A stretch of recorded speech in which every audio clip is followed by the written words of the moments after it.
ایک بزرگ تھے شاہ بقیُدین ابن مخلد، وہ کہتے ہیں مجھے پتہ چلا کہ اس دور میں نبی کریم علیہ السلام کی حدیث جو سب سے بہترین پڑھاتے ہیں وہ امام احمد بن حنبل ہیں۔ ان کو حضور کی حدیث سے جو خاص شغف ہے وہ کسی اور کو نہیں۔ کہتے ہیں میرے دل میں لو لگ گئی، حالانکہ میں امیر گھرانے سے تھا۔ میں کشتی میں بیٹھا امام احمد بن حنبل کے پاس آنے کے لیے، رشتے میں طوفان آ گیا، کشتی ہچکولے کھانے لگی، کسی طریقے سے ایک جزیرے کے ساتھ جا کے کشتی لگی، ٹوٹ گئی، بکھر گئی، میں جزیرے پہ اتر گیا، اور بھی کئی لوگ تھے۔ ایک مہینہ وہاں رہنا پڑا، بارشیں ختم ہوئی، موسم ٹھیک ہوا، ایک کشتی دکھائی دی آتی ہوئی۔ فرماتے ہیں کہ وہ اس کشتی میں بیٹھا، دوبارہ بغداد گیا، مجھے سفر طے کرتے 2.5 مہینے گزر گئے، وہ جزیرے پہ مہینہ پتلے کھا کے بھی گزارا کرنا پڑا۔ نکلا تھا علم حاصل کرنے، جب بغداد شریف پہنچا، لوگوں سے پوچھا امام احمد بن حنبل کا مدرسہ کہاں ہے؟ انہوں نے کہا وہ مدرسہ تو بند ہو گیا ہے، وقت کا بادشاہ مخالف ہو گیا، مسجد مدرسہ سیل کر دیا۔ امام صاحب کہاں ہیں؟ کہا گھر کے اندر قید ہیں۔ ان کے گھر کو سب جیل بنا دیا، چاروں جانب پولیس کھڑی ہے، اور ویسے بھی بغداد میں کرفیو ہے، ہر چوک چوراہے میں پولیس والے کھڑے۔ شاہ بقیُدین کہتے ہیں اتنا کچھ سننے کے باوجود بھی میرا جذبہ ٹھنڈا نہیں ہوا۔ وہ مہینے میں سفر کی صحبتیں، وہ سنا تھا کہ آستانہ یار دور ہے، پر ہم نے بھی ٹھان لی تھی کہ جانا۔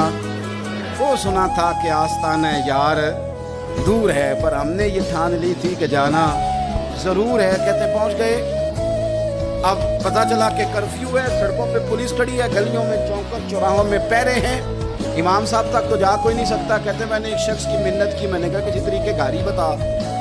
کہنے لگا میں اشارہ بھی نہیں کر سکتا، سخت حالات ہے۔ وہ کوئی طریقہ، میں نے جب زیادہ تڑپ کے کہا تو وہ شخص کہنے لگا میں ان کے گھر کے قریب تجھے لے جاؤں گا، گزرتے وقت صرف آنکھ کا اشارہ کروں گا۔ کہتے میں نے کہا یہ بھی ٹھیک ہے۔ ان کے گھر کے تیری تلاش میں پھرے نا ہم جنگل پہاڑ اور دشت میں، ان کے دروازے کے قریب اس نے اشارہ کیا۔ شاہ بقیُدین کہتے ہیں کہ میں گھر دے کے آ گیا واپس۔ اب میں سوچنے لگا کہ کیسے امام صاحب تک پہنچنا ہے، بڑی تجویزیں سوچیں، بڑی تجویزیں، کام والا بن جاؤں، پھیری لگانے لگ جاؤں۔ پھر سوچا کہ اگر میں کچھ بیچوں گا ریڈی پہ رکھ کے تو کوئی خریدنے نکلے گا، کوئی نہیں نکلے گا، کس طرح کروں، کیا کروں، بڑی سوچیں۔ بالآخر میں نے طے کیا، اللہ اکبر، میں نے نہ کپڑے پھاڑ لیے، امامہ اتار دیا۔ فرماتے ہیں کہ ایک پیالہ مٹی کا خرید کے گلے میں رسی سے باندھ دیا، اور امام احمد بن حنبل کی 3 گلیوں پیچھے میں نے دروازہ دروازہ صدا لگانی شروع کی، فقیر ہوں، اللہ کے نام پہ لینے آیا ہوں۔ کہتے ایک ایک دینار مانگتے مانگتے مانگتے مانگتے آزم یار منون دی خاطر اساں کی پیش بتائے۔ کہتے ہیں مانگتے مانگتے نا میں امام احمد بن حنبل کے دروازے تک آیا۔ امیر گھر کا بچہ تھا، بڑے پیسے جیب میں ہوتے تھے۔ امام کے دروازے پہ صدا لگائی، کوئی ہے اللہ کے نام پہ دینے والا؟ کہتے ہیں وہ نور بھرا دروازہ کھلا، ایک گورے مکھڑے والا، سفید داڑھی والا، سونے امامے والا، چمکدار آنکھیں، نورانی شباہت۔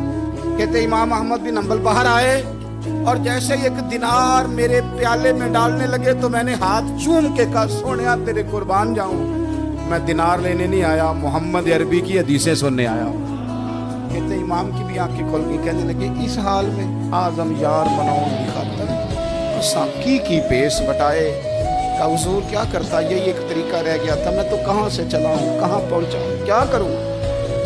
امام صاحب فرمانے لگے پھر میں بھی بڑے دنوں سے پریشان تھا، کوئی سیکھنے والا نہیں مل رہا، تم مل گیا۔ کہنے لگا حضور میں روز آ جاؤں فقیر بن، آپ جتنا چاہیں 2 4 5 منٹ میں مجھے حدیثیں سنا دیں، میں اگلے دن یاد کر آیا کروں۔ کہتے 2 سال لگ گئے، شاگرد کہاں ملیں گے ایسے، کہاں مرید ملیں گے، گزر گیا دور۔ کہتے ہیں کہ میں نا ہر روز فقیر بن کے جاتا، 3 گلیاں پیچھے مانگنا شروع کرتا، کچھ حق نہ کرے، 2 سال دروازے پہ جاتا، آگے پیالہ کرتا، امام